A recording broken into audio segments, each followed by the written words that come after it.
call the Board of Trustees meeting to order on Tuesday, April 21st at approximately 6:30 PM. Roll call, please.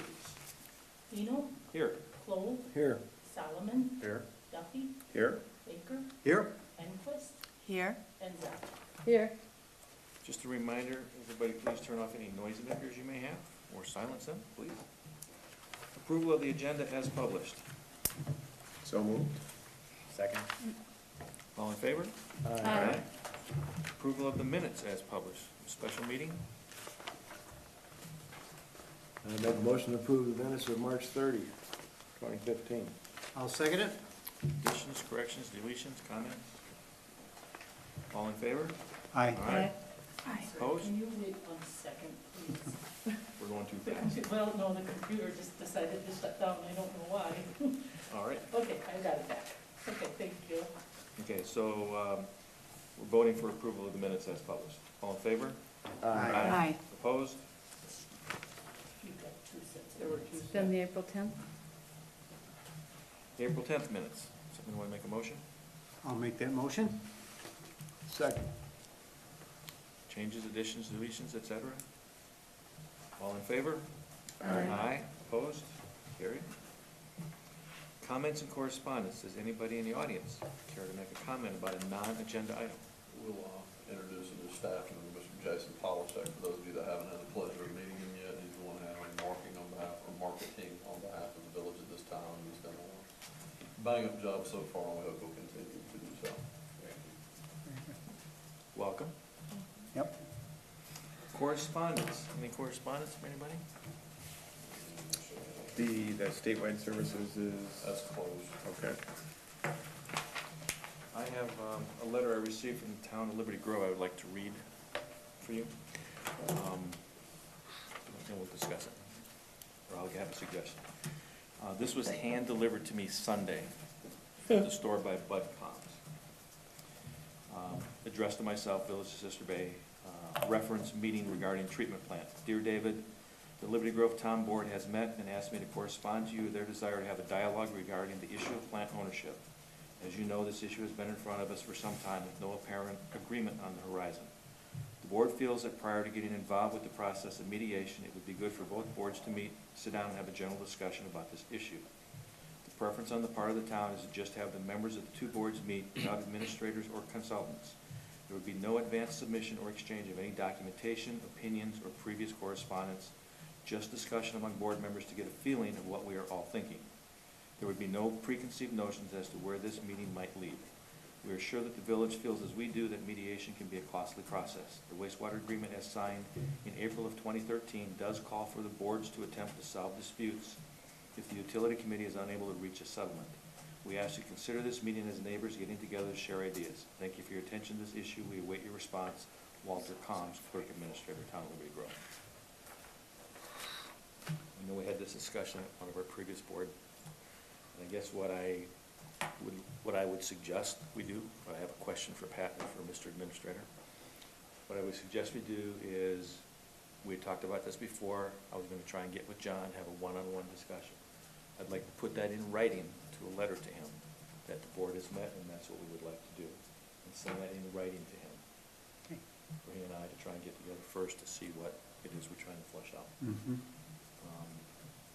My issue is this hasn't changed anything from when we started the discussion 3 months ago about trying to get together and do something. Nothing's changed. No. My question is, within the agreement, they state that the agreement calls for the boards to get together or potentially try and solve the problem if the utility committee can't do it. What does the agreement say as far as the board getting together? I do not have that agreement in front of me, so Yeah. I don't have it memorized. Because I don't recall it to be as stated here. I don't know. And I could be wrong. Yeah. I don't recall that. Either do I, but I don't I think. think it was up to the utility committee for mediation. Well, if the utility couldn't come to some kind of agreement, it went to the boards. Right. That was the next step. I don't know. And the boards could choose to do it or not. Mhm. And we made the decision that we chose not to. We were just gonna take it to mediation. Since we've not been able to come to any conclusions before. We did have a board meeting with them about 3 years ago. Yep, that Yeah. than just a sit-down That was watching a- agenda. It was supposed to be just like, as called for here, about that, and it turned out to be not much of anything, if I recall. So I'd like to send them a letter with your concurrence. As we discussed in the previous meeting, then I'll try and get together with John, see if we can. Do we Come not up with have a anything. 90-day clock Yes, ticking? it is ticking. They are aware of that. Okay. May 28th, I think, is the deadline. But in the meantime, let's get the question answered that they raised, just to make sure. Is that a letter that you're gonna draft and send, or is that something you want me to draft? That's something you're gonna draft, so. I'm sure. Thank you. Any other correspondence?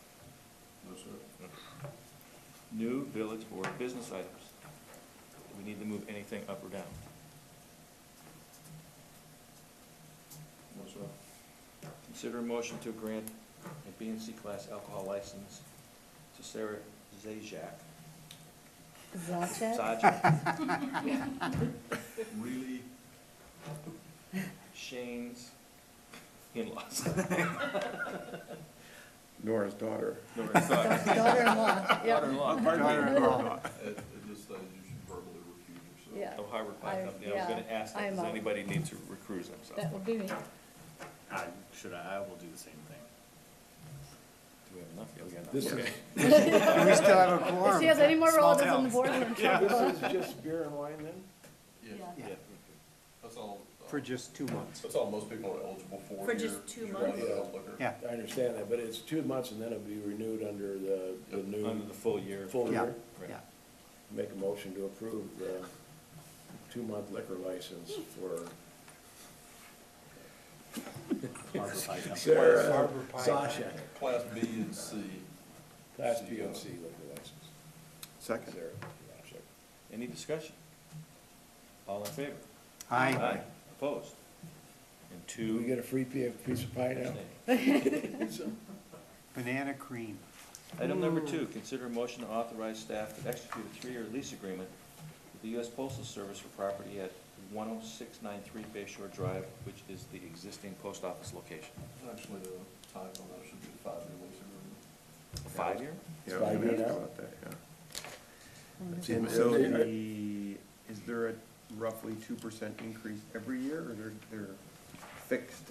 If somewhere in there's 2%, there's a commission to somebody, I was kind of curious about, and I think it says, So some background on what's taking place and how we got to where we are. I've called the post office 8 different times. I've gotten no response about, hey, we need to renew this lease, hey, we need to renew this lease. I don't know what their preference is or what's going on, but I can't get a response from them. Talking to Janelle, she went through this one time before with the post office, last time you renewed, an agent that handles leases on behalf of landlords for postal properties contacted us and said, look, we deal with this all the time, we segue in directly to the post office system, this is a standard setup for them, we'll do this and we'll charge you a 3% commission rate. And my reply to them was, I'm not gonna pay you a 3% commission rate, we'll continue to call on the telephone until we get somebody. However, it has some value to free our time up to go do other things. What can you do in terms of commission rate? He said, I'll cut up to a 2% commission rate to do this. It never hurts to ask, and so that's what I'm looking before you tonight. They produced the documentation to renew the lease. Contingent on us renewing that lease, we have to authorize a commission arrangement with the firm that's handling that. But, so are they negotiating with the post office then? Yes, there's apparently some standard parameters that the post office looks at in terms of property rate increases, and that's what they've placed on the document here for the lease. All right, but for the lease, my concern is, because there's a lot of rumors that the post office is gonna close, consolidate, whatever, they're bankrupt. Do we have it from the post office that they are going to sign in a 5-year lease?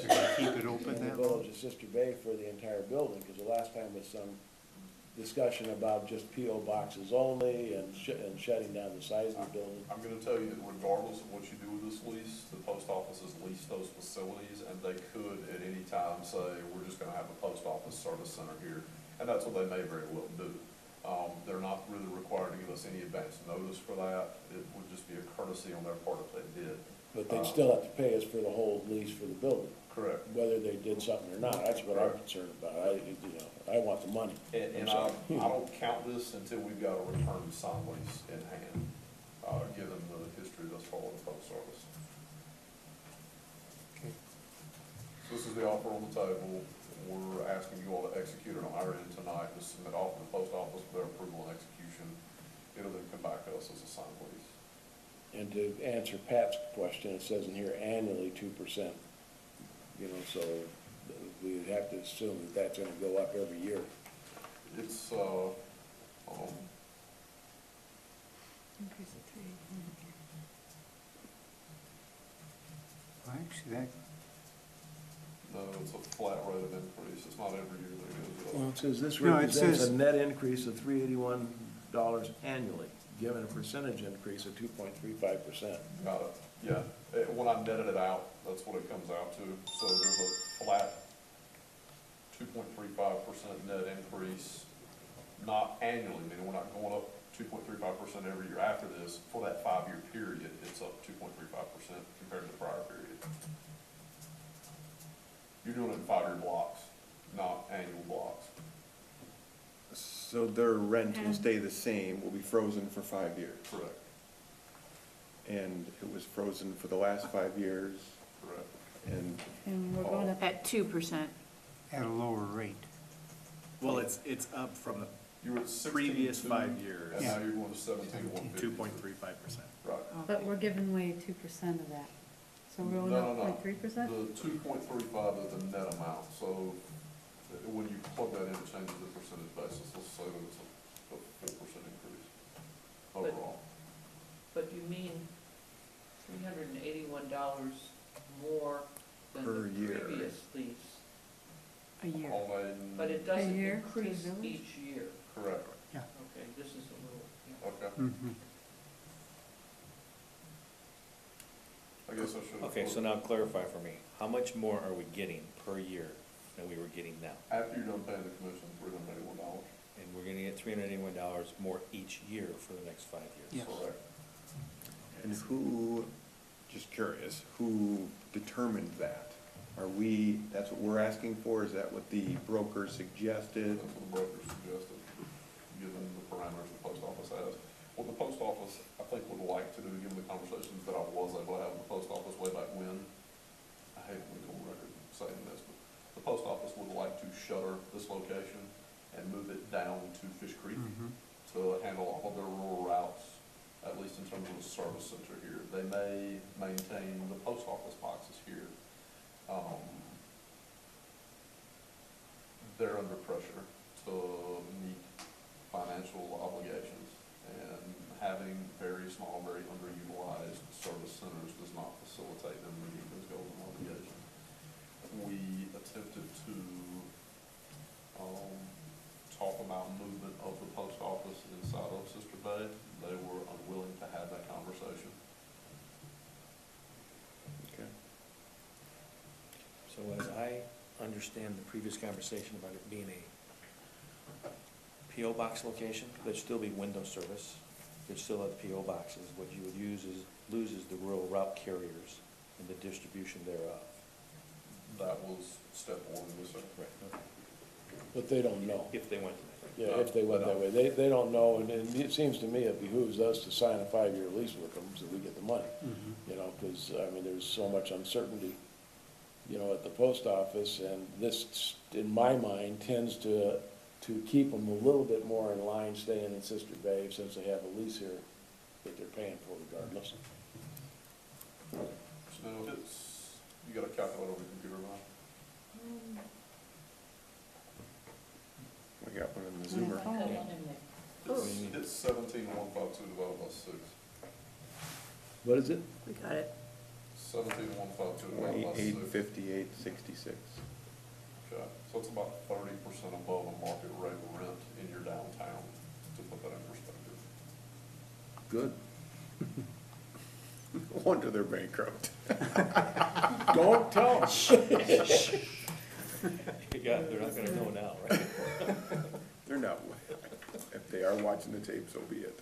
NSA is snooping on everything. Yeah, yeah, right. Okay.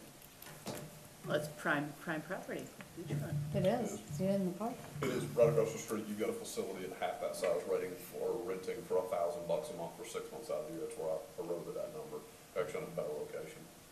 So using a comparable, you're about 30% above market rate. But the post office is very important to Sister Bay, so. It is. All right, so we need a motion. I'll make a motion to authorize the 5-year lease agreement with the Postal Service at an annual rate of $17,152. Who was the second? Second. Any other discussion? All in favor? Aye. Opposed? Carried. Okay, so is it okay, Scott, you want to say that authorizes staff and or the village president to execute lease and commission documents on behalf of the village of Sister Bay? Exactly what I That's said. what you said. Okay. The lease will be in effect from March 1st to 2016 to February 28th, 2021. And the monthly rent shall be what? It's annual. Annual, $17,152. $17,152. But you put it in words much better than I did. $17,152. Thank you. Julie, we will get an invoice separately from the company at the time of the lease agreement. Just when it comes in, it'll look like you'll get this invoice for $1,715.20. Oh, we pay that up front? Okay. After we've got it signed and executed. Yes. Yeah. Correct. Yes. And then, the postal service sends the check just as they have been, Yes. and they've been paying monthly. Item number 3, discussion on an amendment to the 2015 budget, creating a special revenue fund for special events. Consider a motion for action if necessary. Mr. Administrator. Okay, so staff, and by staff, I mean Mr. Polachek back there in particular, and myself, are having some difficulty in understanding direction. We've got a number of different entities that we report to, the board, the marketing committee, the parks committee in particular, and the marina also for some of the activities that take place. Now that we have a staff member that is in and is working for us full-time, it would make sense to have a single budgeting category that all of our event stuff works out of, so that we're able to run reports that say, okay, here are our revenues, here are our expenses, this is a good event, or here are our revenues, here are our expenses, this is a bad event, we really need to evaluate that. Right now, for example, your revenue on Marina Fest, for example, is budgeted at $8,500, but your expense for Marina Fest is budgeted at $18,500. So where does that other money come from? It comes out of the operational cost of the marina, effectively, what you would think of as an unassigned fund balance for the marina, which is how it's happened for years. Again, that was historically the marina's way of giving back to the community. It's not a very good metric for us to use to analyze that festival or event. We're not assessing vendor fees in particular, donations based on sourcing, sponsorships that may come in. There's no breakdown category for Marina Fest, so having that itemized breakdown would be helpful for us as well to identify areas of improvement, areas where we're doing really excellent. The same could be said for the $50,000 that was budgeted this year in the CIP that will cover marketing, in particular the downtown.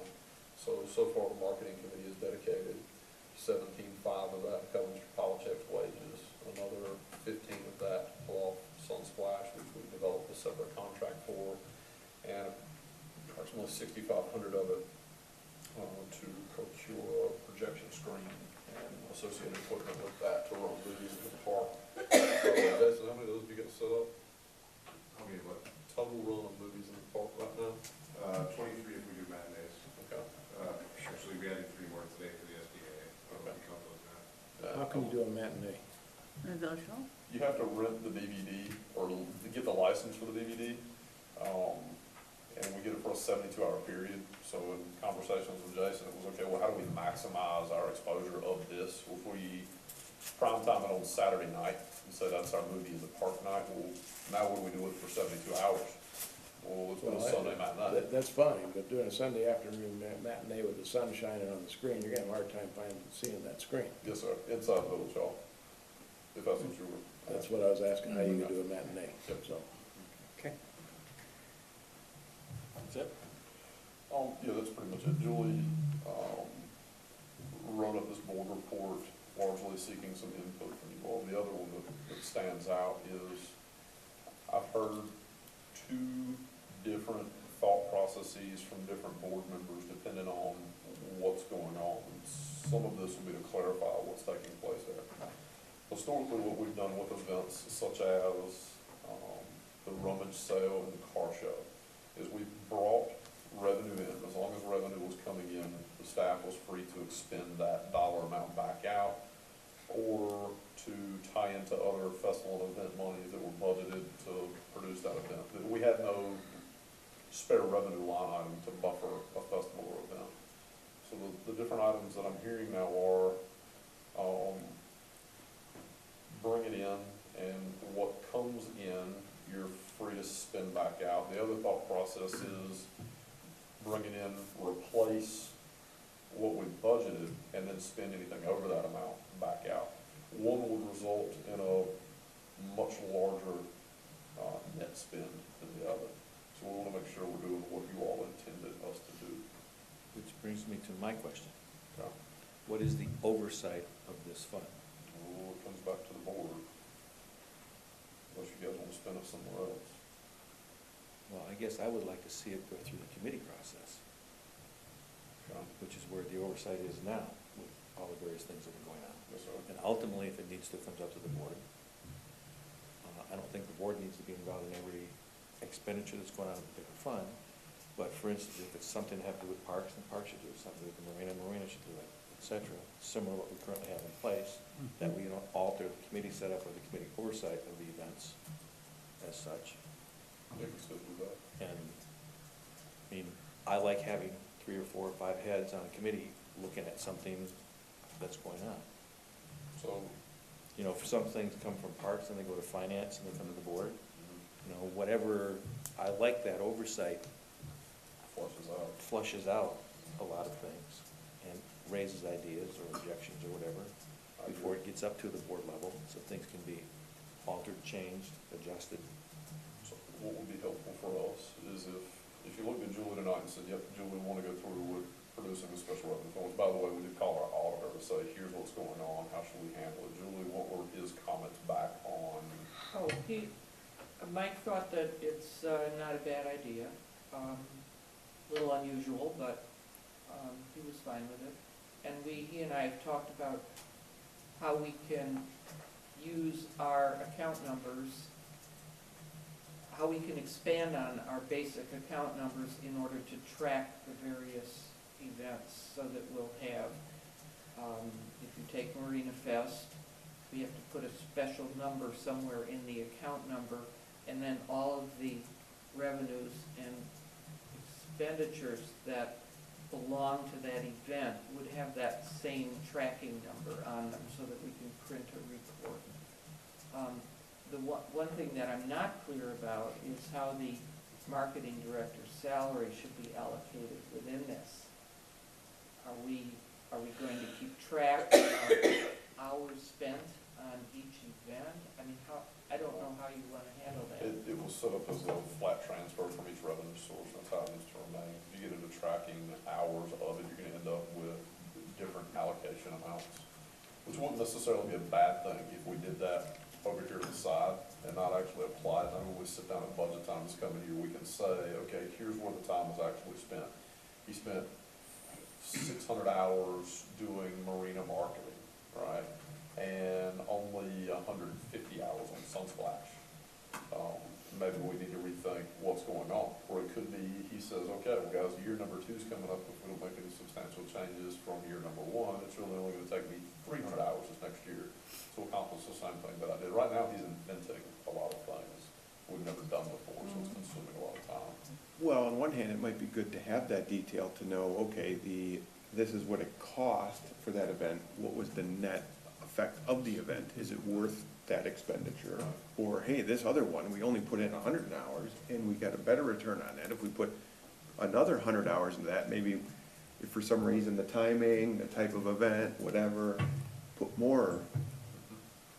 If it's Echo not the sentiment, cumbersome, I mean- I would think it would be a good thing to, That's what we've No. expected of an organization in our village that, so why wouldn't we follow that same pattern? So I think it's prudent to do it, because then we can see what's successful, what's not. We can't just be like, yeah, it was great, weather was nice. Right. And again, it goes back to the tracking variables that we're talking about over in marketing, such as doing a traffic count with a new traffic meter, doing a population count at the actual event, tracking revenue versus expenditures. You can also do on-site surveys, exit surveys on spending, which that organization has kicked out as something they don't want to do, but it's another thing we get there on the layering mix later on. and somewhere in here, the idea of tokens came up. Those are gonna be used for certain events, any and all events? Yeah, I love We the have- idea, and then it's another we have tracking. not hashed it out, within marketing, do you mind? Yeah, go ahead. Within marketing committee, Tara Goki actually brought up, she's part of the marketing committee, she brought up a suggestion of something that, she runs a Main Street. Yeah, Main Street Broadway or program something. on Yeah, in Broadway, Green Bay. Green Bay. And they do a thing, instead of charging for wristbands, what you do is you come up, you gotta buy tokens, and everything within that event is ran on tokens. So if you wanna buy something, you use a token, and it's a equivalent of some dollar. sort of currency. Sure. So you say $1, here's a token, $1 is a token. And then when you do that, you check their ID, you band them at that time while they get their tokens. And we figured that's a nice way, and SBA was 100% for it. We think it's a great idea, but it's also a way to track what's happening, Yep. because we have these little tokens.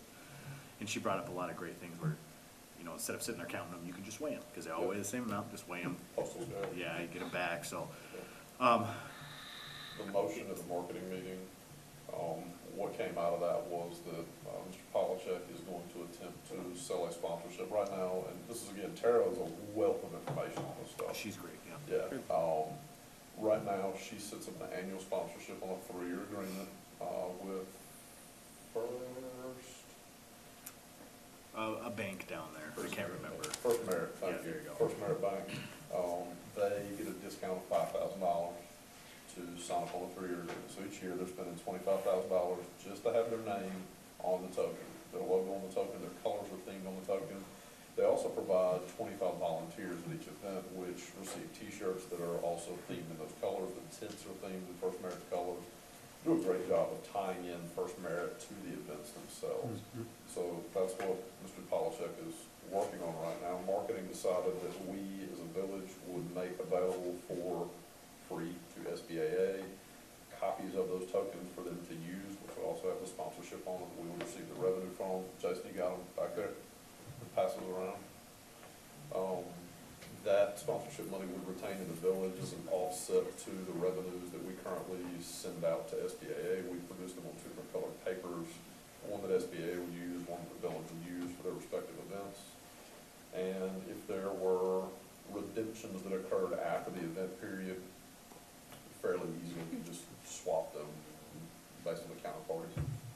And one difference that we show in those is that they would be year-specific, not event-specific. So they could actually be redeemed at other festivals, and we just have a rolling account that would control. Now, details haven't been hashed out, but I think that's the direction that it seems like we want to push, and I haven't found anything negative yet, and I haven't heard anything negative yet about it, so I think it's not infallible, but it's gonna be a pretty good system. Do they pay upfront for the amount of tokens they want? Nope.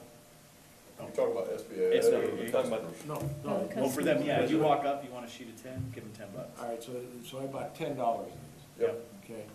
So in my mind, the greatest marketing employee in my lifetime, okay, that I've seen was Disney bucks. Yeah. Okay, you went up and everything you got back was in change at Disney World or Disneyland is in Disney bucks.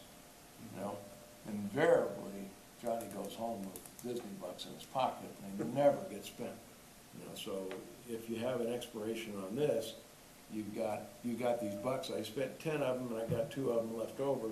I just made clear profit on 2 of them that expired, they didn't get used. They're in the guy's Went pocket. through the washing. That was one of the things that Tara brought up. She said that when they went from not using tokens to using tokens, Shane, I'm gonna mangle these numbers, you can fix them if you remember, but it was something like going from 60,000 in sales to like 140,000 sales. And there was That was exactly it. over 100% increase in sales, based in part on what you're talking about. Some of them get taken on, never spent. The other one is there's no change giving back. So you're turning off single units, everything's priced in singular units. And if a beer's 5 tokens, here's 5 tokens, and here's another one for the tip. So they're good for a certain year, next year they're no longer good. Correct. You change all the colors Yeah. and. Yep. Then you change, yeah, based on sponsorship or whatever, you change Yep. the colors Yep. and go Yeah. from there. One of the things that we talked about at the meeting was a mop-up location.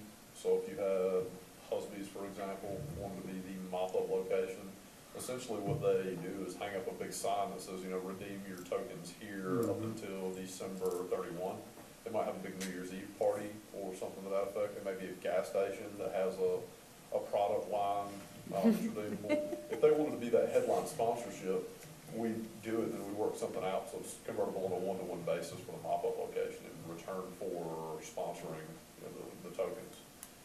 So if you're Husby's, for example, and there's $30,000 worth of unspent tokens out there, if you're looking for somewhere to redeem the 3 you have floating in your wallet, you happen to find one day, where are you gonna go? I'm gonna go to Husby's, and I'm gonna have a beer at the bar, here's my tokens. Right. So how do they use this, you said in place of wristbanding? Wristbanding was checking Not- age. No, we not do in Charging place. for In wristbanding, addition. John. People are still being wristbanded, it's just what they're collecting Okay. on Broadway, I'm gonna throw this number out. Please do not have this number stick in your head. Please do not think this is what we're gonna do going forward. I'm merely relating what On Broadway is doing. They collect 50% from any vendor that is outside of the Broadway strip of businesses. So if somebody's coming in from across town and they want to participate, that's fine. The only payment they can accept is tokens, and 50% of the tokens collected by that vendor are retained by the On Broadway organization. It's a great leveling mechanism for them to be able to bolster the number of vendors and hence the entire event, because now there's just so much going on that you can't resist going. At the same time, somebody who's paying taxes and being serviced by the On Broadway organization isn't really competing on the same level with the outside vendor. Everybody walks away feeling great. So they're still wristbanded, we're just not charging them, because Correct. otherwise you'd have to have a different Yep. color. We're not charging directly for the wristband. I think also. You're getting a cut per token. Tara brought up what they did, and I had the good fortune of visiting an event that they charged for wristbands at. First one they'd ever done this at. They sold the tokens, you then went over to the wristbanding station, tore off your single token, put it in the thing, they wristbanded you after checking your ID, you wanted your way.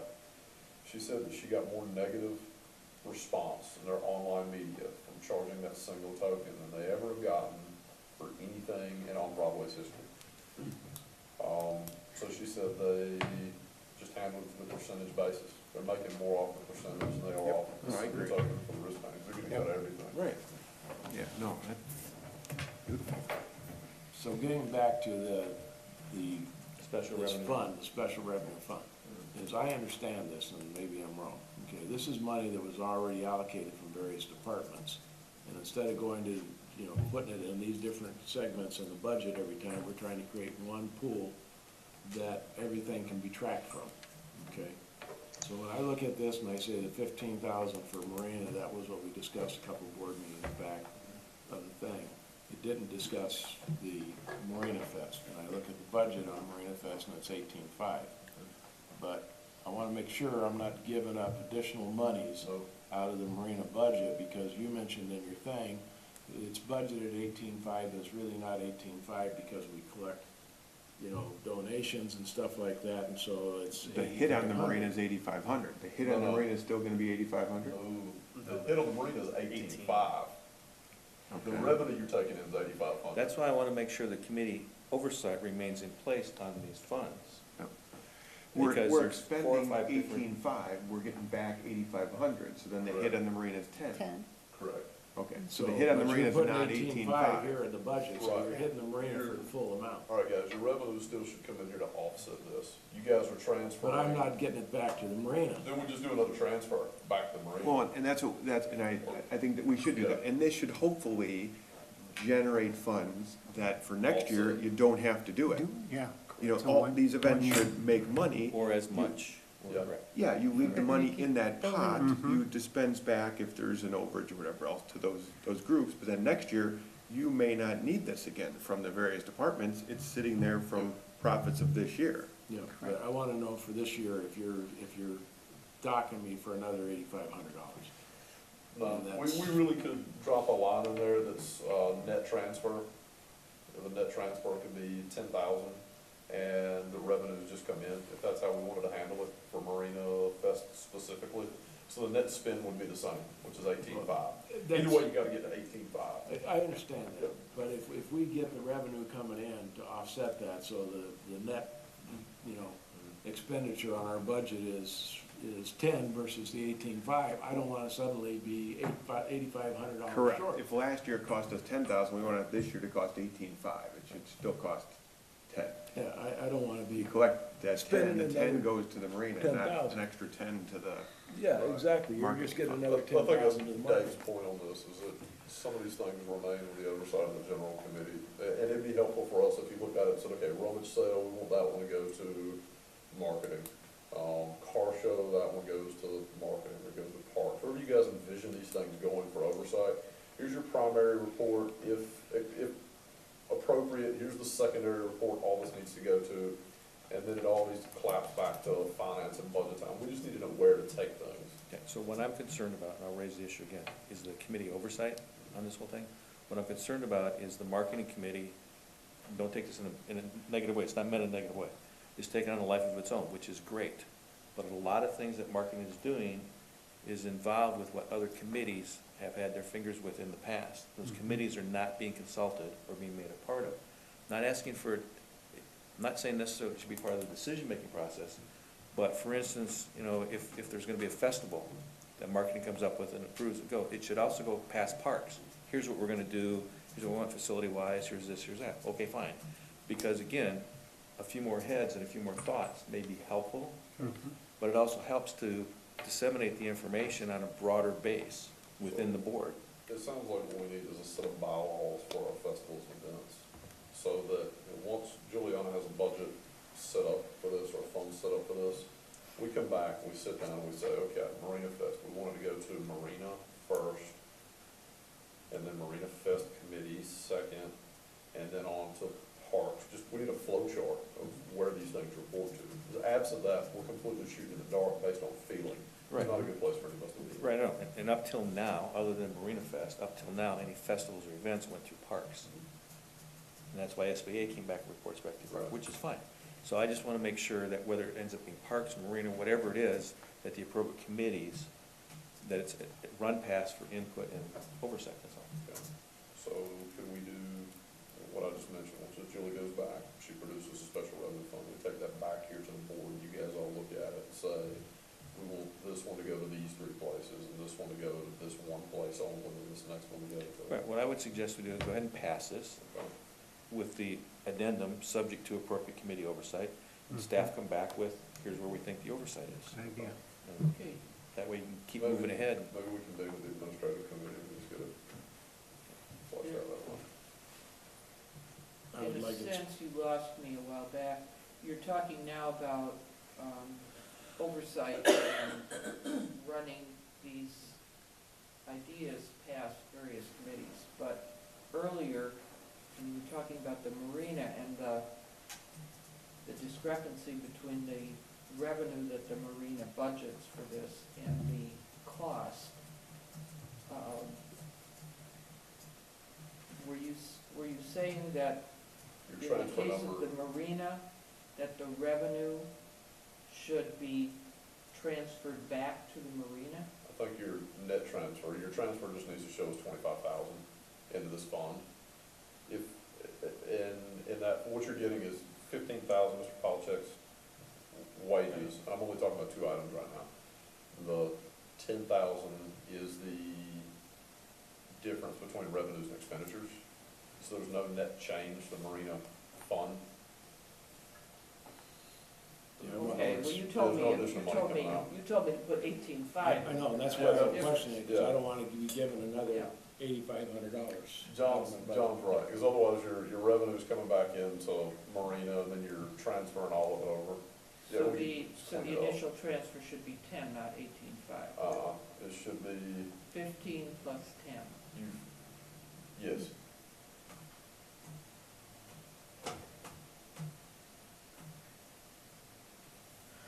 I don't understand how that works. How you gonna, how are you going to, so You still can spend Marina it, Fest okay. costs us $18,500.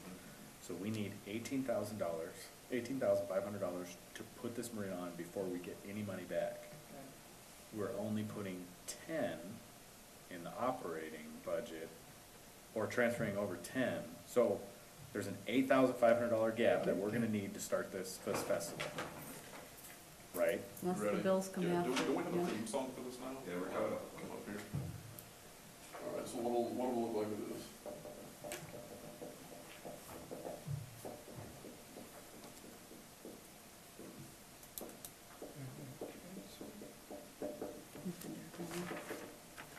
The revenue for donations. You have another one for vendors. Right now, you're pulling in roughly 5,000 there, 3,500 from your various organizations. You're gonna have a transfer amount of 10,000. All that comes out to 18.5. Then on your expense line coming across, you're gonna have another 18.5. Yeah, you're able to collect the donations and the vendors Correct. before you need to expend the money. Yep. So the cost is 18.5, but you're only needing 10 because you're getting No, that's- 8,500. You're getting That's not how Marina Fest works. You don't collect the vendor fees before they get the money, which is after the event is over. You You collect get a fireworks. percentage, so Yeah, you yeah, don't know Before, what but you you're get gonna the earn every percentage time. after the fact. All this is after the fact. If we were looking at this on December 31, this is how it would appear. I get what you're saying. You're saying you've gotta have it to spend it. That's not how it's ever, Most of those Taking don't come place. until Yeah, after. what happens, This is government, we don't that's need it. to have it. Pay the bill first, worry about you getting the money spent it later. before you've had it, Shane. That's what's happened in the That's past. the whole, All right, so you're gonna take 18.5 out of Marina, and you'll eventually give 10 back. Eight, No, you're gonna take 5 10 back. now. 855. To Shane's point though, now, if you gotta pay the water board warriors and bands and whatever else, You're gonna go negative in that you're account. gonna go negative in that But account. this whole idea, this pool of the account is for all of the marketing pool, so it comes out of that marketing account. If you can make So- it work, fine. So Every year on the Marina Fest piece, we go negative, because Yeah. it's paid for upfront. That's fine, actually, if the fund has it in there for like Fall Fest, and they haven't paid the Fall Fest bills, but by the time they need the Fall Fest money, the Marina Fest stuff is Funds in, will be there. that it washes out, then maybe they can just do it with a $10,000 transfer. The 8,500 comes in before Fall Fest, they use the stuff that's in the bank for Fall Fest for Marina Fest, by the time they need it for You're Fall on Fest. accrual, our not cash. accounting Yeah. system keeps track of the different funds and how much they owe each other. And it automatically, tracks that so that you don't lose. So the general fund, I think they're thinking of it like a checking account. Yeah. You've gotta pull money into the checking account before it goes out. Our money is spread out in a dozen different Yeah. accounts, and it's pulling from That's fine, okay, so then we should be able to change this to 15 for wages and 10. 10 for Marina Fest. Okay, so if we're pulling 10, I'm just sticking with Marina Fest, I'm not picking on Marina, I'm not challenging you, I'm just. So if we pull in 10 from Marina Fest, we spend 18.5, we bring in 5,300, then that 8,500, that 8,500 stays in the marketing. the marketing fund. Yes. Just to understand how everything works from a technical standpoint, when you guys come to finance for the budget, each year you're reauthorizing funds to either sit in a particular fund or to move them around to a different fund area. Even though it's I guess a common point of practice, when you guys guys see the CIP, we leave them there as rolling allocations. But effectively, what you're doing every year with the adoption of the budget is saying, we're leaving this money here for fire station demolition, even though that's a project that has come on Yeah. a long time ago. I guess I understand all of that. I'm asking, we're spending 18.5, we're bringing 8,500 back into the fund. Uh-huh. We only took 10. We are now $1,500 in the hole in that account. We are never gonna catch up on that account. Well, we're hoping the events are making money. That's how you're gonna, So, but the yeah, whole idea behind the tokens is you actually collecting revenues rather than just expending. Well, no, yes, I understand that, I understand that. This is a line of credit. This is not just Marina. This is a And pool. maybe Marina's This a is a tough one to talk pool about that has a because line we of do credit in operate it. the deficit for it. But that's okay, that's what I'm looking at. I mean, I know we wanna get into the positive, but we don't operate anything in the positive right now. well, you do. I mean, Your to be car show- honest. Well, right, not in the. Your car show runs in the positive. Well, wasn't it like $150 down or something? No, But I'm just saying, you car add all show's these up deficits about up, $1,000. and that is at the negative, in the negative at the end of the year. Then at budget time, you guys have to sit down and have a really earnest conversation about does the value of what this festival does for the community outweigh the amount of money that we lose on it? What can we do to improve it? Well, the first step we took was to bring Mr. Polachek on. I can give you an example of something that the Marina Committee decided to do this year. And John just got to review these numbers yesterday. Yeah, I got them yesterday, haven't reviewed them. Okay, so we decided that we needed to invest in some things, some marketing and, later on, some different staffing. Let's segregate out some functions. Right now, because of the incentive that we put in place, because of the marketing that's going on in the background, Marina's on slate to have its best year ever, based on money in the bank right now, in its seasonal slip holders.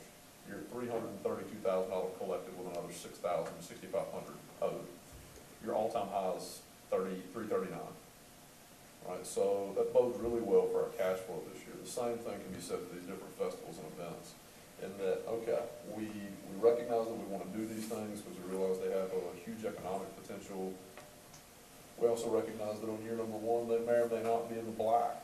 The rummage sale's been in the black from the beginning.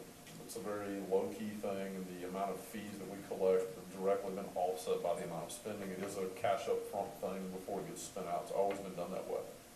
The car show likewise has been done in a very similar fashion. We got a commitment for sponsorships. That was where those monies came from. And before we really spent much of anything, we looked at, okay, how much we got in the bank, and let's go spend it out. The New Year's fireworks show, same thing. We go out and we get sponsorship, those monies get collected, we still have one outstanding right now. We stay in the black on that. Your bigger festivals, we don't really have it. I mean, if you're comfortable with it, I guess I'm No, adding I'm two and not. two together, and it's not adding. I'm not comfortable with it, that's why we're having this conversation. because- But you're also thinking cash as opposed to accrual, True. accrual accounting. But I'm also looking at what has happened and not hopes and dreams. Yep. I mean, I'm being a realist, I guess. Well, Marina Fest has been operated differently from day one Uh-huh.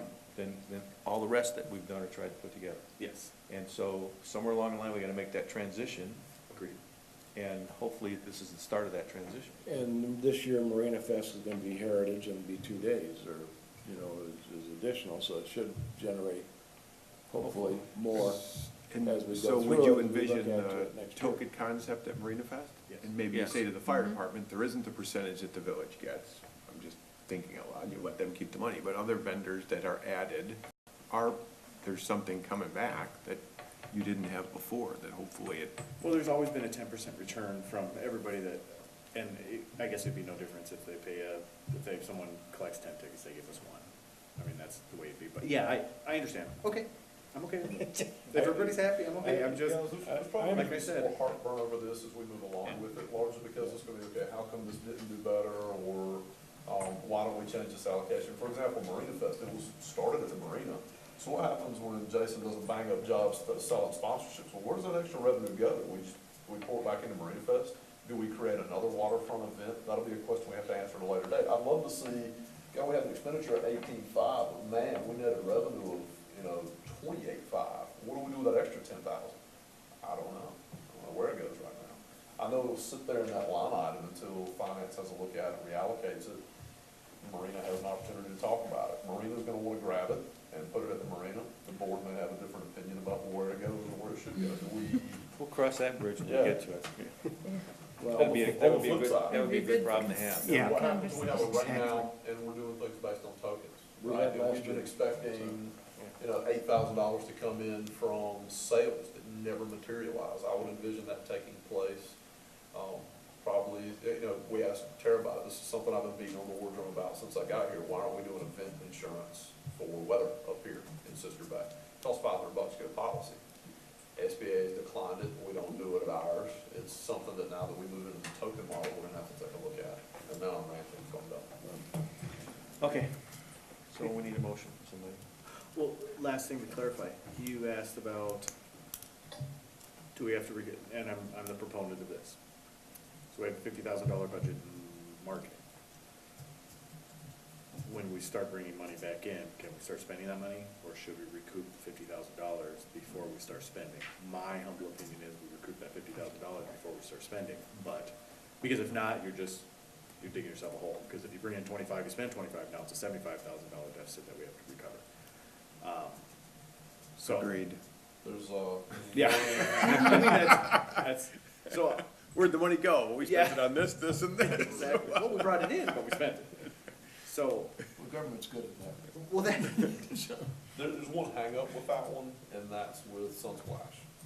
You guys directed me to go and do a contract for Sunsplash Okay, wait. yeah, Is this germane to this particular discussion? yes, because of how you're handling funds. Okay. Okay, so the way that contract with Sunsplash is set up is they can go no more into the red than 15,000.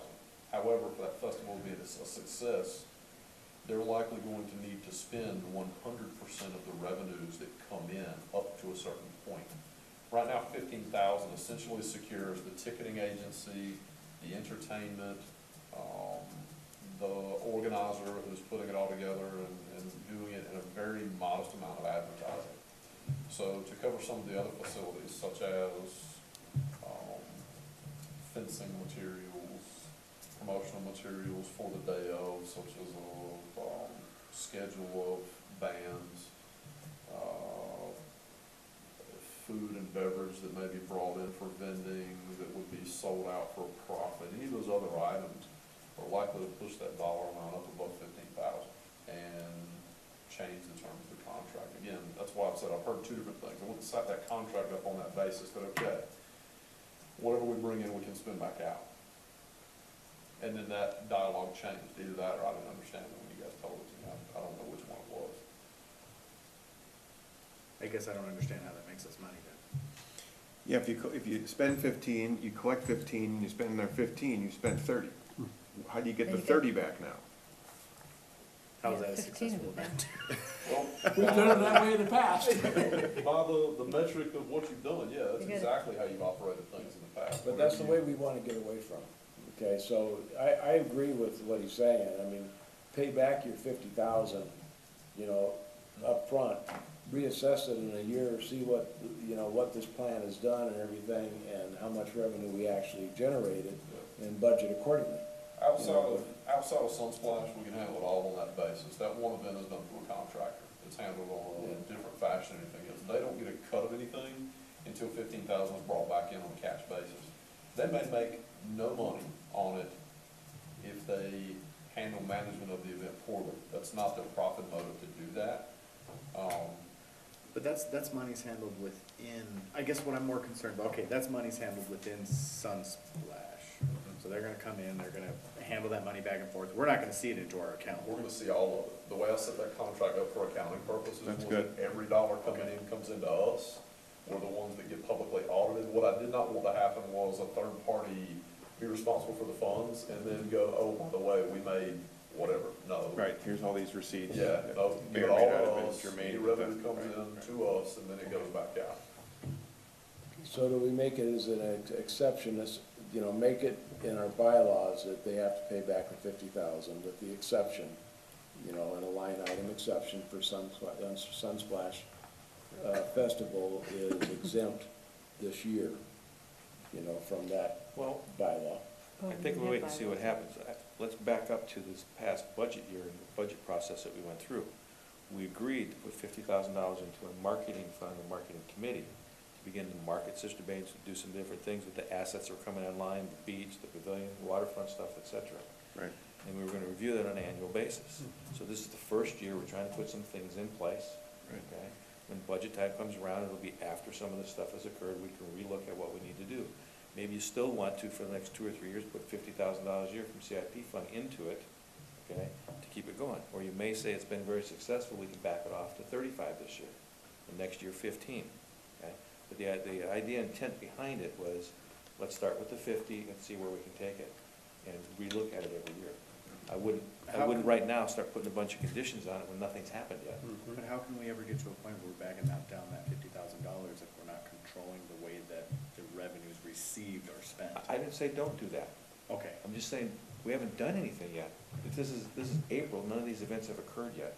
Well, but And we we'll already know- have money coming in that Jason has sold sponsorships. I mean, this is what I'm talking about. We can't just, and No, then we should have a figure it out budget next for That's the why I year. event. wanted, that's why I wanted the The- appropriate committee oversight Yeah. involved in this as we go forward, so it's not just out here somewhere. And so we'll know what's going on with it, when we come to budget time, and we go through these individual events, we'll know as it's happening, what's happening, and we can make changes and adjustments. But today, I don't wanna necessarily turn around and put a bunch of requirements on this particular event or that particular event, that haven't occurred yet, we're just planning. I think you have to think about, this is something new, you have to think about startup costs. We're paying a salary that we didn't have before. Okay, Zeke budgeted for, figured out roughly how that could be paid, but there are other things. There's a computer, there's cell phone, there's, you know, I mean, there's a myriad of things that were not included in that.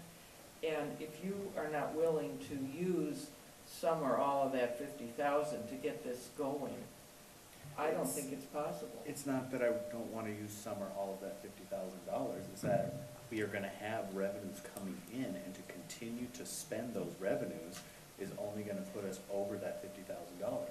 If you put the 50 in the account to begin with, Spend it. spend the 50, that's fine. Yeah. As the money comes back in though, Stays in the account. Put it stays back in the in. account. Right. If you Yeah. get the 50 and more money is needed, then it needs to go to the committee to say, hey, here's where we're at, here's why we need more, is it okay if we go in there or not? And the committee says yes or no. It's not just, oh, wait, we got all this revenue in here, we can We keep just- spending right. money. We can't hold our own purse strings, we gotta have the accountability. The weird part for, Yes. It's good, wasn't it? We're there. I'm gonna sling out this really weird variable to governmental accounting, and Julie's gonna chime in on some things. This is very different from anything else that we do inside the village, which is probably why Mike said, it's kind of unique. Take the Parks Department, for example, you allocate a certain amount of tax revenue, which is absolutely coming in for an expenditure, and that expenditure is exhausted within 3% by year end. So now what we're saying is, okay, we're gonna budget this startup money, and we want you to spend that dollar amount, but we don't want you to overspend that dollar amount. So effectively, as John indicated, you created a lot of credit. It's not an expenditure item. I don't know how you write that in the budget, because you authorize it as an expenditure. You just show excess revenues at the end. Well, and then the other thing is It's that, okay. I hope you're gonna have excess revenue. Right. But these events have never in the past created, I mean, you mentioned the car That's a show, chain set, $1,000, well, Yeah. you know. Well, to back up a quick second, because you just chimed in on two, you began, Julia, when saying, you called the auditor and he said, well, it's a little different, but I guess, okay. Do other municipalities do this differently? Are we not looking at options? Is this the best way to do it? You were a very unique animal when it comes to being involved in this type of an activity. Most entities do what you all started doing, which is just to hand it all to SBAA. Say, here you go, man. Most communities have a Main Street organization, or an uptown or downtown development organization that do 100% of those festivals and events. If you go to a really small community, one that I have experience with, Fremont, North Carolina, there's a single event in that community. It's the Daffodil Festival. It's all they do. One event. Here's the revenue, here's the expenditure. No need for a special revenue fund, because it's just one event. You guys are doing 30 events inside the village, just the village, and then you have on top of that everything that SBA does. So this has become this really odd animal that is outside the realm of governmental stuff. But budgeting wise, we still have to handle it, so You do. what other options do we have? I mean, are there other options, or is Yeah, this? well, I mean, you could have conversations about other governmental entities that do odd things, like nursing homes or nuclear power plants. Those exist out there, but that doesn't mean every one of them has it. That's really what we're dealing with here. Is we have this unique thing and we need to handle it. So we're trying to create a fund that we can track it with and handle it.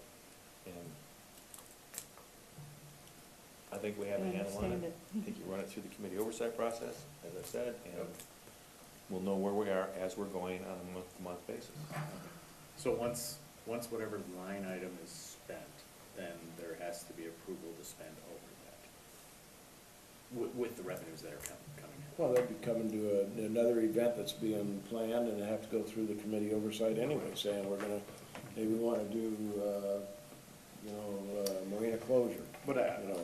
I'm speaking to what Dave speaks, when we sit in a market committee meeting, it's very easy to go, do it, yeah, all right, woo, and then we're like, oh, $70,000 is Right. gone. Right. Exactly So we my need to point. make sure that. Exactly my point. Right, so are you guys getting to the point of saying, here, we're gonna spend this much on, here's my pot, 70,000, whatever it is, and this, each one that we can run reports on, here's what we, month to month, the idea, because that's a good idea. The committee meeting comes, the event's in 3 months, here was the budget, we've spent 90%, and we figure we're gonna need to go over. You talk about it then, as opposed to 2 months later, oh, we spent 120% of budget. Guys, right now, let me give you the status of where we are. Jason, talk to them about how crazy your day is any given day. Just tell them what any given day looks like for you right now. Right now, it is mainly graphic design and phone calls and meetings with people and trying to avoid PETA, who's the Sunsplash guy.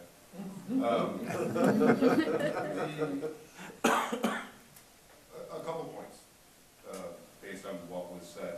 I think the point you want to get to is that next year, we put $50,000 in the pot and we never touch it. I should be able to sell more than that $50,000 and we should be able to use that as we go. But if you stop us from using it as we go this year, I think you're setting a precedent for next year that may not be a positive thing. Also, the $50,000 pot we talked about, by the time I came in, there's nothing in that pot. It's already gone. So, I don't know exactly what I'm supposed to do, because I'm supposed to collect, but I don't have anything to spend. And that's a topic maybe I shouldn't be involved in, but as far as. No, as the marketing director, we would wanna hear from you as to what you like, what you don't like, what you need, tools, yeah. Just give you an example of a out-of-the-box thing that's never happened before, so I think, and I haven't had an update in 2 days, he and I have not crossed paths once I've been away from the office. $6,500 is the last number that I heard, is that going up or down? I have not sold since. Okay, so we got 6,500 in commitments for sponsorships, and those are done on a general basis, and we went to marketing, we went to parks for this. So right now we have $6,500 in unallocated event revenue, not to any specific event, because it covers all of the events. So do we assign that on a per event basis? Do we assign that on a proportional basis, due to the size or expenditure of the event?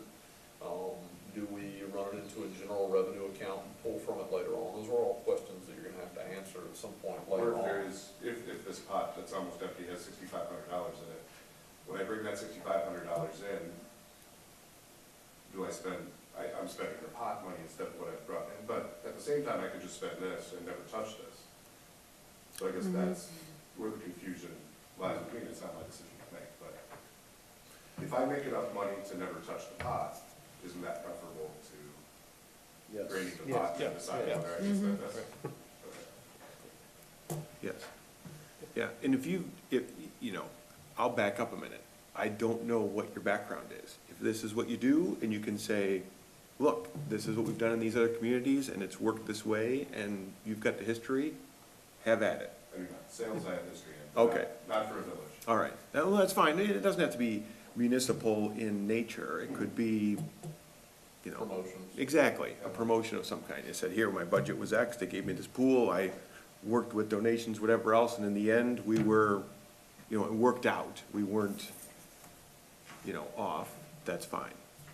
I'm fine, I understand, this is startup, this is year one, I'm fine with spending it.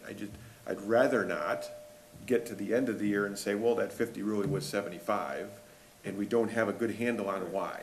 Well, I think you have to do it, you have to be, let's play bank. The village is a bank, we're giving you $50,000 line of credit, period.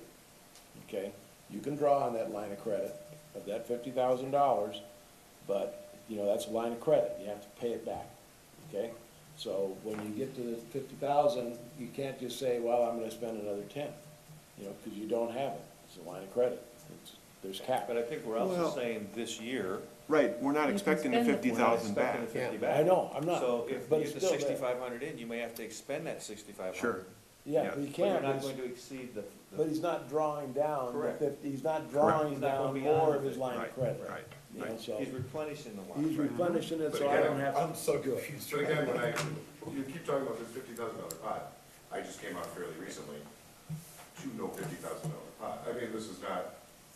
Right, you do not have a $50,000 Yeah. pot. The marketing committee had a $50,000 Correct. pot that they've been working with, so. Right. But the $50,000 pot, the money that you say has been spent on everything that you would have spent it on. Yeah. Right, that's what I'm trying to say, is I'm coming in part of the way through this, so I don't have the answers or suggestions Yeah. from the beginning. Obviously, neither do we. Yeah, 3 weeks old. Still trying to catch up. That's why we're having this conversation today, John, I'm trying to wrangle some of this down and say, here's where we want these things to go. Ultimately, finance has oversight of the whole expenditure side of it, the operational side of it. What the finance component to it is at each respective committee to bring up. But again, you come to the end of your finance allocation for this and what it is. And until we get some history on some of these things, we don't really know what the budget for revenues or expenditures. We're working backwards in this case, like you would with any startup. We think that or better yet, just like any startup, we've got $50,000 to start this up. Now, what's our likely target market? What kind of business are we gonna go into to succeed? What are we gonna sell in order to recoup that $50,000 and net back? I can show you examples of contractors up here in Door County that make a really good six-figure living off of running events. The one that I would point out would be the Peninsula Pacers. It is a $350,000 a year company. All they do is athletic events up here in Door County. Do a really good job with it. Now, one thing that should be noted there is they have a wonderful media arm that is partnered into that organization. They get a lot of in-kind donations for promoting that stuff. Likewise, we're governmental entities, so we get a lot of tax breaks on things that other companies wouldn't necessarily get access to facilities that other companies may not get, so maybe that's a wash.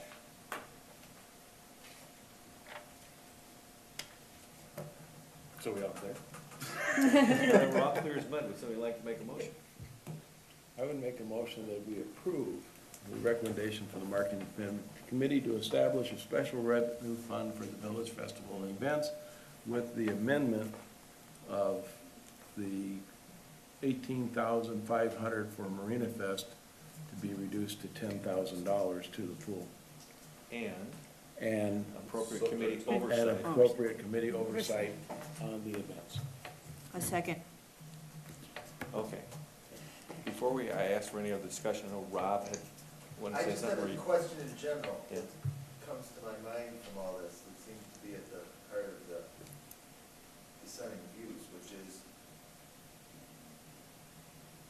the festivals have always seemed historically in this village to exist for ancillary benefits to the community at large, whether it's 1,000 extra people coming and the restaurants being full and the stores being happy and the groceries being bought and the campsites being filled. How do you track, the tracking has always been, is it positive and successful in the community and is everyone happy with it? Do we see a volume of people here? If you're talking about trying to get, in essence, turn each and every festival or one festival in particular into a profit center, ultimately that's what seems to be new here. Is the struggle is, how do we get one of these to pay for itself? Well, is that even possible, or is that even, tracking how the money is spent is a great idea, but does that really relate to, do you really want to have festivals or events that are profit centers for the village in itself. 'Cause if It's not that's- necessarily meant to be a profit center for the village itself. It's meant to do everything you said. Put heads in beds, fill restaurants, bring more people into the village, et cetera. But it has to be able to pay for itself, so we get the $50,000 back. We're not trying to expend taxpayer money on something we don't get the money back for. Just like the local organizations. They don't put festivals on, they can't lose money on it every year, they can't exist. Okay? They have to at least break even or better. Not-for-profit, municipal, for-profit, whatever. They have to at least get their money back, or sooner or later, the festival's gonna go away. Well, that was some kind of an endowment, yeah. Right. Well, I guess I don't Okay. see the two things as being mutually exclusive. Like, it can be a good, successful community event that brings heads in beds, fills restaurants, Right. and it can be a profit generator. Right. Well, yeah, no, and And I that's think where that's I what guess we're where I'm trying to coming make from that balance. is part of that question then, you know, if you're really looking at how do we make a particular festival that may have been a drag down on the village or, you know, a loss leader for the village, how do you turn that into a success? Well, you know, you bring some Packers in to sign autographs or something, you know? And then you know that, you know, it's gonna cost $20 an autograph, and you can pretty much sit down and say, hey, you know what? We're gonna at least make 15,000 off this one instead of losing 10. I guess that's where I was going is, you know, To Rob's And that's why point about- we're hoping the marketing committee, okay, I got you. I got They you. fall into different categories. Early on with the marketing committee, we did some research, and the British government actually had done a lot of valuable research on economic impact of festivals and events. And so it fell into a festival, and that's what they categorize it as. Those are items that exist to bring people from the outside of the community into the community and generate revenue in and of themselves. The next step down from that was a community event. And those really exist to pull people that are already present in the community to a particular community center and engage in commerce and civic engagement.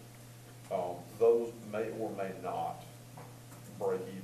And so in Sister Bay, we identified that we have two festivals, that's Marina Fest and Fall Fest. Everything else fell into that community event category, where they may or may not break even. Examples of that would be the Easter egg hunt, where there were every bit of 500 people, there's no revenue returned on that. okay.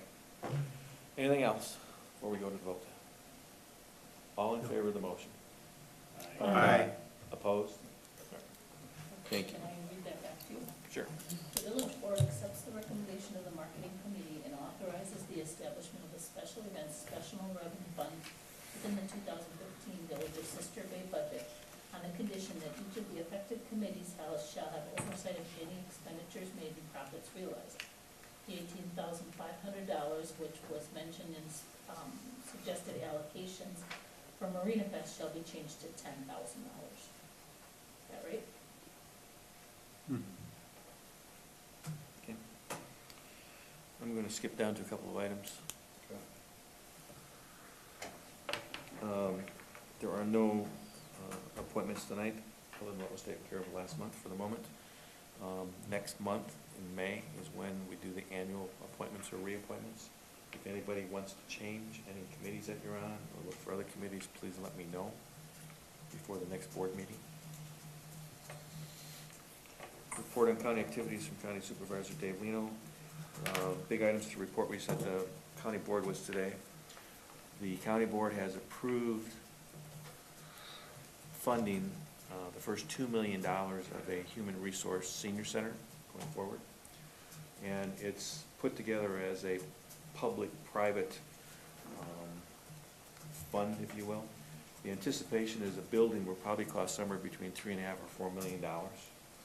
And there is a Friends group, a Friends of the Senior Center, or Friends of the Human Services Center that's being formed that will be a tax exempt organization to accept donations. And the idea is that this organization or other organizations would get the additional $1.5 million or $2 million in funds that were needed to build this center. And the Friends would continue on after the center was built and continue to be an ongoing organization, much like there's a Friends of the Park organization for the county that does a lot of things, provides projects, provides equipment, provides land, provides other purchases that the county doesn't have to then fund. The idea would be the Friends group would continue to do that for the senior center. So maybe they want to buy additional equipment, additional exercise equipment. Or they may want to say, let's make the exercise room larger, and we'll fundraise for that. Or fundraise for activities. In some cases, they may want to fund personnel for a period of time to provide certain projects or activities. And so it was important for the county board, however, to set a target out there of, okay, we'll provide the $2 million to get started, and here's where you need to fundraise to, so that donors would then be willing to fundraise for that or provide donations. Now, our understanding is that there's a significant amount of people that have been offered to donate, but they wanted to get county commitment and a number of commitment out there to get going. The process, we've been working with architects and the engineers. They hope to have a building back by sometime in June that the county board would then agree upon, and then give the go-ahead for, and the building would commence once the money, in fact, was raised for the building. And they would anticipate potentially a late fall or early spring groundbreaking. Where's the So, location? yet to be determined. It'll probably, chances are, it'll probably be in a similar location where currently, which is on the county fairgrounds, next to the old county highway shop. But the property committee will determine a couple of different locations and decide where it best should go to be served. Additionally, the Friends group has also said that they would then start to look at other areas and other facilities within the county that they can continue to provide services to that are not now being outreached. And so that's why we felt, the county board felt it was important to get a public-private kind of partnership or group kind of going to allow some of that to happen. So that was one thing that occurred today. The other thing is the budget process continues, as always, so that's ongoing. The county is looking also for a finance director, and they continue their search for the administrator. The administrator position, the recruitment process ended April 15th, and tomorrow the administrative committee is meeting to evaluate and review the resumes and applications that they received, and then they'll determine what to do after that. Continue to go out and look, or they may have enough pool of candidates that they feel comfortable in pursuing, interviewing, or cutting down, or whatever. So those were the primary things that were going on. So if there's any questions on that, or questions on anything else you heard, I would encourage you, it's very entertaining sometimes to go look at the videos, just like it is to look at ours occasionally.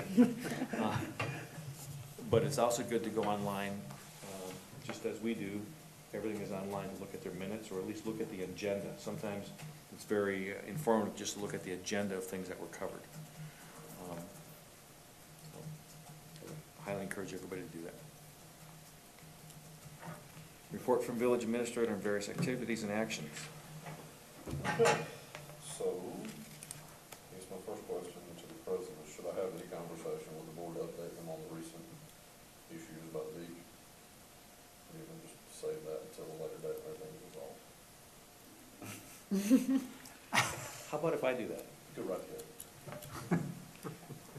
If you visited the beach lately, you'll see there's tremendous progress being made on our beach. Things are moving right along. We anticipate them moving right along to the point where we have, for specific reasons, authorized overtime and the working completion of 7 days a week activity. Okay? We anticipate things Move really fast. to move really fast. I can tell you that as village president, I was contacted by the DNR last Thursday, and it was explained to me that we were going to be receiving a citation concerning the beach project, and that I was told it wasn't any big deal, but there is going to be a hearing on the citation on April 28th. That's gonna change, but yeah, Is it going to be later or earlier? I think it's the Tuesday after that. Okay, well, that's good. So it'll be later. So we don't know what will occur as a result of that, but the anticipation is we may have to apply for an after-the-fact permit for something that occurred that wasn't within our permit, but there's some discussion whether it was a DNR that didn't include it in the permit or whatever. We contend that nothing happened that wasn't in our permit. Correct. And there is an enforcement arm of the DNR that doesn't necessarily agree with other portions of the DNR. Okay. So we feel like we're kind of foggy in the middle, don't really know what's gonna happen. But in the meantime, we're going to press and proceed ahead as fast and as quick as possible until that hearing. You may need to come back for further authorization on the spending because of this, and believe me, you want to authorize it as opposed to not give the alternatives. Right. The alternative is to get a cease and desist. And you spend everything that's already been spent, plus then some, and you lose the grant. So he's making great progress. We anticipate he'll be pretty close to done. He's done excavating as of the day, he's placing sand. Now, Yeah. John and I were looking at it earlier. So we're hoping that we get most of it finished before this hearing ever comes about, and hopefully the hearing isn't that involved. And again, when the DNR enforcement person I talked to, Carl Rivers. said it was probably just a matter of getting an after-the-fact permit. It's like building something on your house and find out later you needed a permit for it that you didn't think you needed. You gotta go in, you may have to pay an extra $200 to get the permit, but you pay the extra $200 to get the permit and move on. And we're hoping that's all it is. But the main thing is the water. Correct. It's getting everything done in the water. And part of the issue became, I don't know if you were down, you saw the stakes, and I'm not gonna go too far into this, but the water rose this year, and it rose above where the ordinary high water mark stakes were. Okay? The other part of it, more specifically to this is where the ordinary high water mark was. As he excavates, water comes in, and so. So are you now excavating on the lake bed because the water came in where you scooped it up? And our permit indicates not, right, but enforcement has a different opinion about. Not only that, I thought we passed something that the DNR granted us the approval to change the lake bed within that area anyway. That's a totally different thing. thing. When the term is dredging. Judging versus excavation. Versus excavation. I think that's about as far as we need to go. Right, now, so. yeah, let's not go any further. So the kid digs a tunnel, you know, and moves the And the water. water comes into the sand, Is that now, part of the lake. okay? But you can groom the sand all day long. It looks fantastic. It does, it I looks mean, great. the guy is. So we're thankful with how the DNR has cooperated with us. We're thankful that the project is moving ahead, and we're grateful that Death Star Marine is doing a wonderful job and is ahead of schedule. Great. So, Okay, go ahead. good job. Starting all that. On the line burial project, things continue to progress ahead. I will give you all one hangup that's taken place that we resolved for the most part internally. The village was not privy to the contract because we don't have the contract with the contractor. It's a contract between KS Energy Solutions, WPS, and we've issued a PO to WPS that says go get the work done. With them saying, we don't know what it's going to cost, and we knew that going into it, we won't know what it's going to cost until after it's all done. We'll make our best effort to minimize cost wherever possible. So, walking the job site with the contractor 2 Fridays ago, and he said, okay, it looks like we're gonna have all this done in the next 3 weeks, and you guys will be able to get in here and do remediation. And I said, well, what do you mean we're gonna be able to get in here and do remediation? That's something you guys are supposed to take care of. He said, it's not part of our contract. I said, hold on a minute. What do you mean it's not part of your contract? And he said, it's not something WPS bid in with the work that we're gonna perform. We'll clean things up, but we're not gonna put back the grass and do all those items. So we then had a meeting with WPS, the contractor, and said, this is not gonna work. You guys need to put things back as they should be. Contractor volunteered on their own time to take care of anything that will require power equipment, excavation, power brushes, anything of that nature. Still put it back in substantially good order. We've also got a subcontract with the county to come in and do all the asphalt work for temporary sidewalks and for pavement patches over the areas that were torn up to make cross connections. County's scheduled to come in and do that second week of May, give or take based on the asphalt plant, when it's able to get up and running. Our Parks Department will be handling placement of black dirt behind that asphalt area. The contractor will be gone at that point, seeding it and strawing it so we'll get it back to what it needs to be. Steve will have his hands full doing a mile of that all the way through the village. So just so you all know, when you see them out there working, that's what they're working on, is to get that back in order. We're gonna have to pay for it either way, whether it's on our Parks Department's dime, whether it's on KS Energy's dime, it's really irrelevant. It's something you have to absorb regardless. I'm wondering about the rationale of doing it at all if the state's gonna come through 3 months later and tear it up again. Could be. I actually So have. you gotta be careful, because you're talking about private property where those lines are running and everything else. You're gonna be in the middle of summer and the tourist season. I did have that conversation with the Well, contractor. we could Pat. certainly go to individual people and say, that's fine, we'll replace it, but just realize it's additional expense the village is gonna bear that's gonna go onto your tax. There's one place in particular, Pat, and that's, Beers Off. I had a conversation with Britt. KS had to, and I've had the conversation with KS to say, why did you do this? But Zeke, the wet conditions, there was no alternative to it other than being out on the road and blocking up traffic that much further. Of course, we told them we wanted to keep the road open as much as possible. So they, What was that? Keep the road open? The road hasn't been open at all, except for the weekends. And I distinctly remember in the meeting going, how often is the road gonna be closed to two-way traffic? Hardly ever. We're gonna keep northbound Except for the traffic. two crossings. Right. It's been closed the entire time. the challenge, Pat, has been, they thought they'd be able to bore all of those. Anywhere you see one of those cuts going across, they weren't able to bore. They got into rock formations that were too big. And that, when they did tell us that, their hope was we're gonna be able to bore every one of these. This is not gonna be an issue. As they dug into it, they went, can't bore them. Got problems. It's just like right now, going down to Scandy, they're still hoping they can bore that one down there. The cobble isn't thick enough to create an issue. All those test holes for tens of thousands of dollars so that they would know what's underneath the street. When they Didn't tell made, when they made the statement to us about roads being open, they did not have access to the test data that was provided to them. Oh my God, come on, this was, whatever. To me, they should have known, either you can keep the road open or you can't. Don't say, the road's not gonna be closed. You say, hey, until we get in there, we don't know when the road's gonna be closed, if that's the problem. It was, don't worry about it, the road's gonna stay open, we're gonna keep northbound traffic. Am I wrong here? We're gonna keep northbound traffic open except for like 2 crosses. It's been closed other than 2 weekends that I know of. The other month, it's been closed all the time. Just pointing that out. Anyway. Okay. Okay, so there's that one. You'll see the county in here second week of May, doing the asphalt replacement. But to his point though, I mean, do we contact some of these businesses and give them a choice? On that note, my recommendation would be no, largely because from their standpoint, having worked on 2 projects now, we've done private property disturbances, people are pretty adamant, they want everything put back exactly as it should be, they feel like it's gonna affect tourism. In the meetings that we had, We told them we'd be. we told them we were gonna do that. That's Yeah. what they were Okay, asking for. They wanted to that's make sure fine. that was done. Just going back the way it was. You will, where I was going with that on Britt's property, you'll see more restoration on that one lot than any other one, just because of where those tire tracks are. So if there's any question about why are we. Yeah, I was a little bit surprised with the tracks. Yeah, you know, why are we replacing so much of Britt's lot? Well, it's because they had to set trench boxes there to be able to do a cross connection. And they ended up having to run equipment all over the yard to do that. What else you got?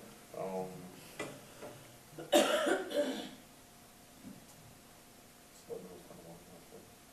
The old zinc line is absolutely massive, it's bigger than I thought it would be. I like it. I do too. It's finally taking good shape too. Yeah. They're able to shape it up. Yep. I get the daily report from the guys that come in. Took 2 more loads out. The sledding hill? Yeah, it's sledding.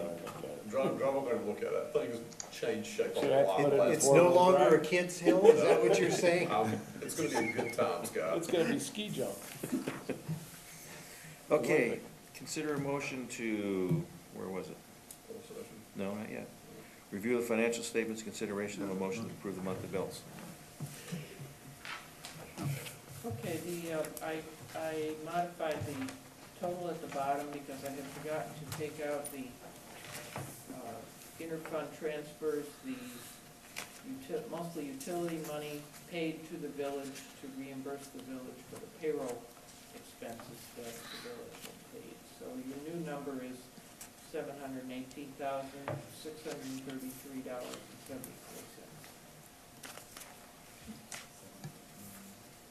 It's on here. I wrote it in my trail. Well, I just have one real quick question. I'm sure it's completely logical. Bottom of page 33, we have Department of Workforce Development Unemployment. Do we always pay that That's on one, Bastion? that's one TKH employee who's drawing unemployment. This is relatively small, this year. Okay, this is standard. It's fractional, he gets laid off or was other employed, because we employ him, we pick up some of the tab. Splits Okay, across the employees. very good. Just. I have one that had 3 different employers last year, and I paid $18.35 a week or something like that. I have a question on page 35 of the Zoom, village page 4, on inspection specialist, $274 for building inspection. What is that? We pay the building inspector 90% of the building Revenue permits comes that in. he brings in. Okay, that's what that is. This isn't somebody doing an inspection? Not in this case, you will see a couple coming up where he has to do utility inspections on the line burial project. He's paid on a per unit basis for that. There's one other one to do the YMCA day camp. I'm now having a conversation with Drew Richmond, the YMCA, Roger Straggy, State Building Inspector, and Brett Gillett, who was Inspection Specialist LLC. Back in 1946, that building was constructed. Apparently there was an occupancy permit issued, and in order for Drew to get that permitted as a day camp facility, he's got to get an occupancy permit for that. So I'm going to have to pay Brett to go in and say, yes, safe to be occupied, here's your permit. Assuming that it's safe to be occupied. That same page, Robert Cuffrin, there's quarry and wastewater ownership, I get those. There's another one in here, Olds lawsuit. Is there Nothing we're something talking new? about on the record right now. Okay. But can We're we- having a closed session. Okay. Same page, bottom line, Robert E. Lee parking lot layouts. So the Mill Road, we've been talking about how we wouldn't do a parking lot for a while because we want to see how things. Two different ones. Okay. They're both on Mill Road. One of them is the portion that DOT's paying for. They're gonna pay for the installation of, they're not gonna pay for the engineering on it. This was the engineering to get that to DOT specs, so they can let it with their bid. So we're getting 75-ish thousand on the parking lot. We ended up spending, there was one other bill that came in before this one for the concept. We're probably $6,000 out to get it developed. They did some concepts for us that we took to parks, and then. So this is which, definitely so there's gonna be a new parking lot in the near future? behind grass, it's gonna go in the end of 2016, Okay. and DOT's done using it as a stationary. Oh, great. Part of that's gonna include motorcycle parking, we're having for a concrete pad, people can do that. Page 1 on utilities, 39 on digital copy. 39? Yep. Cutoff saw and jackhammer listed twice for the same amount, or just split between 2 departments, or? Split between departments. On the same page, on utilities village, or utilities ones, what's the CD setup fee? Where are For you? $250, $264. Page 1 Page of the 39 is utilities. the same. 39. American 39. Deposit Management. Why? Oh, this is a company that we use to Is this the, help us get FDIC coverage for all of our money. the Cedar Service? They are affiliated with Bay Lake Bank, and they find CDs at the best possible rate. But their terms are that we pay interest in advance to them, it's a certain number of basis points. And we pay that up front, and then we get the rest for the next 2-3 years, however many years we've, And the assumption is we're getting more in Invested interest money. back than what we paid. in Correct. fees. What we're paying in. Julie, this is Cedar Service. Like the marketing Am I thinking about that right? what? Cedars Service? It's similar to Cedars. Okay. Okay, what else?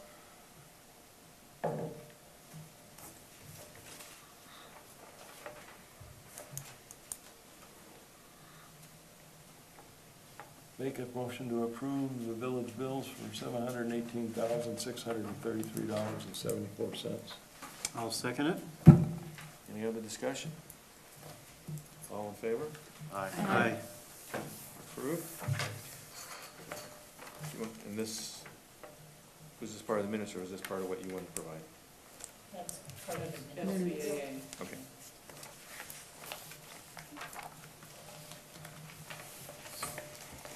Okay, let me go back to where am I?